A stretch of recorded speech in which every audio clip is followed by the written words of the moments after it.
یہ فرق ہے اس سوچ کا۔ تو اللہ تعالیٰ کیا فرما رہے؟ یا ایھا الذین آمنو، اے ایمان والو، انفقو، خرچ کرو، مما، اس میں سے، رزقناکم، جو ہم نے تم کو دیا۔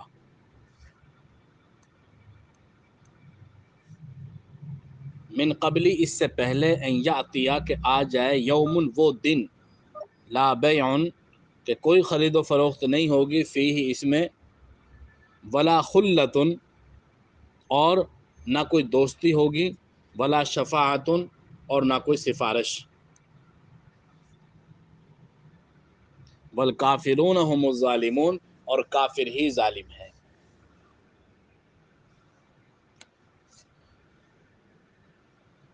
آیت الکرسی،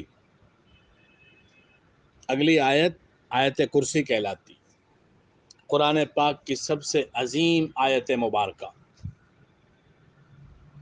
قرآن پاک کی سب سے عظیم آیت مبارکہ۔ کہا جاتا ہے کہ اس آیت میں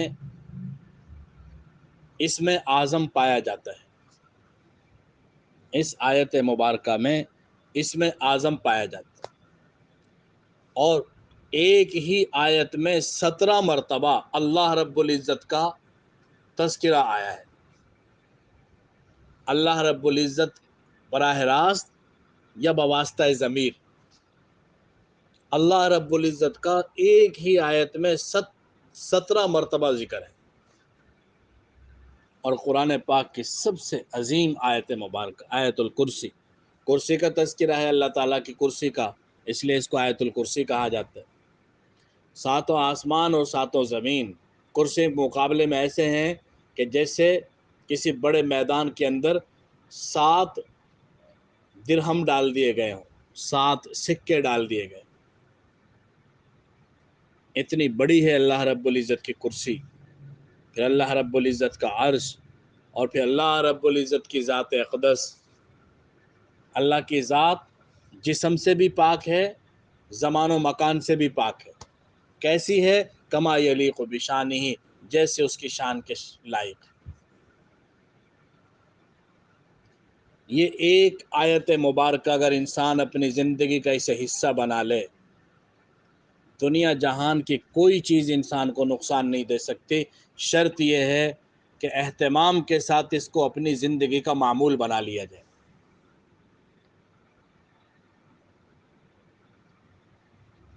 مفتی ظفر علی خان صاحب فرماتے ہیں کہ میری ایک مرتبہ ملاقات ہو گئی جنات سے، 3 جنات کھمبے کی طرح کھڑے ہوئے سامنے، تو میں نے ان کو دیکھ کے ڈر گیا تو آیت الکرسی پڑھنا شروع کر دیا۔ حضرت مفتی ظفر علی خان صاحب رحمۃ اللہ علیہ کے بڑے واقعات ہیں اس قسم کے، فرماتے ہیں میں نے ایک مرتبہ کچھ محسوس کیا کہ مسجد میں ایک آدمی ایسا آتا ہے جو اجنبی سا ہے، اس کی حرکتیں بھی بڑی عجیب عجیب سی۔ میں نے اسے ایک دن اپنے حجرے میں بلایا اور اس کو بازو سے زور سے پکڑ کے کہا کہ بتاؤ تم کون ہو؟ کہا جیسے ہی میں نے اس کا بازو پکڑا وہ ایک دم لڑکی بن گیا، تو بازو چھوڑنا پڑا اور کہا کہ بس آپ مجھے معاف کر دیں۔ نماز پڑھنے آتا تھا، کوئی غلطی بھی اس نے نہیں کی تھی، لیکن حضرت نے اس بات پہ ڈانٹا کہ چھپ چھپا کے کیوں آتے ہو؟ علم میں تو ہونا چاہیے کم سے کم۔ تو وہ جن تھا، نماز پڑھنے کے لیے آتا تھا۔ ایک دفعہ فرماتے ہیں کہ میرے پاس ایک آدمی آیا اور کہنے لگا کہ حضرت جنازہ پڑھانا ہے آپ نے، میت رات کو آئے گی۔ میں نے کہا ٹھیک ہے، مجھے جگا لینا۔ کہتے رات کو 2:30-3 بجے وہ دوبارہ آیا اور کہا حضرت اٹھ جائیں، میت آ گئی ہے۔ اب میں نے اٹھ کے دیکھا تو سارا مدرسہ بہت بڑا ہے حضرت کا، بہت بڑا مدرسہ، کئی ایکڑ میں کا سارا مدرسہ سفید لباس کے لوگوں سے بھرا ہوا، سب نے سفید لباس پہنے ہوئے۔ میرے اوپر کہتے ایک عجیب سا خوف طاری ہو گیا، پتہ چل گیا کہ انسانوں کا جنازہ نہیں ہے، دوسری مخلوق ہے۔ لیکن پھر پڑھانا پڑا، کیا ہو سکتا تھا؟ کا جنازہ پڑھایا، پڑھانے کے بعد سلام پھیرنے کے بعد ایک لمحے میں سب غائب، سارا مجمع چھٹ گیا۔ جن ایک برحق مخلوق ہے، اور گھروں کے اندر شرارتیں بہت کرتے ہیں یہ لوگ۔ گھروں میں کپڑوں پہ خون کے چھینٹے، کپڑوں میں سوراخ، پڑے پڑے کپڑوں کا پھٹ جانا، یہ جادو سے نہیں ہوتا، یہ جنات کرتے ہیں۔ اور جنات اس لیے کرتے ہیں کہ اس کے ذہن میں یہ بات آ جائے کہ ہمارے خلاف کوئی کچھ کر رہا ہے۔ پہلے انسان کو ذہنی طور پر آمادہ کرتے ہیں تاکہ یہ ذہنی طور پہ کمزور ہو جائے، پھر اس کے اوپر کوئی بھی وار کریں گے تو وار کرنا آسان ہو جاتا ہے۔ بہت شرارتی مخلوق ہے یہ، مختلف شکلیں بدل سکتے ہیں۔ الجن مخلوق ناری یتشکل باشکال مختلفہ یذکر و یؤنث، آگ سے پیدا کی گئی ایک مخلوق ہے، مختلف شکلیں بدل سکتی ہے، مذکر بھی ہو سکتی ہے، مؤنث بھی ہو سکتی ہے، اور عجیب عجیب کارنامے ہیں ان کے۔ حضرت خالد بن ولید رضی اللہ تعالیٰ عنہ کو بھیجا تھا حضور علیہ السلام نے ایک جن کو مارنے کے لیے۔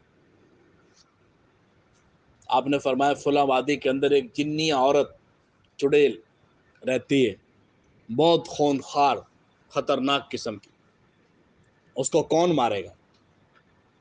حضرت خالد بن ولید رضی اللہ عنہ میں جاؤں گا۔ تلوار لے کے پہنچ گئے اس وادی میں۔ تو جب وہاں گئے تو حضور نے پہلے فرمایا تھا کہ وہ تمہیں ڈرائیں گے بہت برے طریقے سے، گھبرانا نہیں ہے۔ یا ٹھیک ہے۔ جب اس وادی میں پہنچے تو اتنی بری شکل، لمبے لمبے دانت اور لمبے لمبے بال، ایک ڈراؤنی شکل، اور حملہ کیا خالد بن ولید رضی اللہ تعالیٰ۔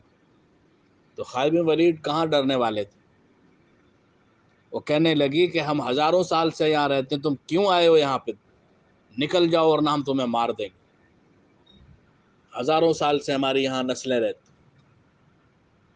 تو خالد بن ولید رضی اللہ تعالیٰ اس پر وار کیا اور اس کو مارا، قتل کیا، اور وہ دھواں سا بن گیا۔ حضرت مفتی ظفر علی صاحب فرماتے ہیں میں نے دیکھا کھمبے کی طرح کھڑے ہوئے ہیں۔ میں نے آیت الکرسی پڑھنا شروع کی تو کہنے لگے کہ جتنی مرضی پڑھو آیت الکرسی، ہم کچھ نہیں بگاڑ سکتے۔ کہا میں گھبرایا تو بہت اس وقت، لیکن پھر اور پڑھی، پھر اور پڑھی، کہ جب تیسری مرتبہ پڑھی تو بس پھر وہ دھواں ہو گئے، ایسے پگھل گئے جیسے کوئی چیز گر جاتی ہے ایک دم۔ حضرت فرماتے میرے پاس ایک دفعہ جنات آئے اور کہنے لگے کہ تم یہ جو آیت الکرسی پڑھتے ہو نا، اسے چھوڑ دو، جو چاہتے ہو وہ مانگ لو ہم سے، ہم دے دیں گے تمہیں، جو چاہتے ہو وہ لے لو، ہم تمہیں دیں گے، لیکن یہ چھوڑ دو۔ حضرت نے فرمایا کہ تم جو مرضی کرو میرے ساتھ، دینا لینا تو دور کی بات ہے، یہ عمل میں نہیں چھوڑ سکتا۔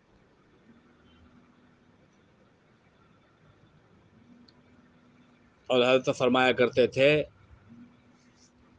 کہ جو آدمی روزانہ 100 مرتبہ آیت الکرسی پڑھے، کہتے جنات اس کو اپنا بادشاہ تسلیم کر لیتے، بہت ڈرتے ہیں اس سے۔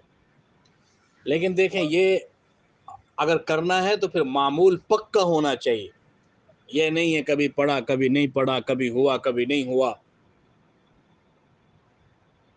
جو بھی زندگی میں کوئی معمول بنائے وہ پکا معمول ہے۔ اللہ کے نبی نے فرمایا کہ جو آدمی ہر نماز کے بعد آیت الکرسی پڑھے، اس کے اور جنت کے درمیان صرف مرنے کا فاصلہ ہے، ادھر موت آئے گی اور ادھر سیدھا جنت میں چلا جائے گا۔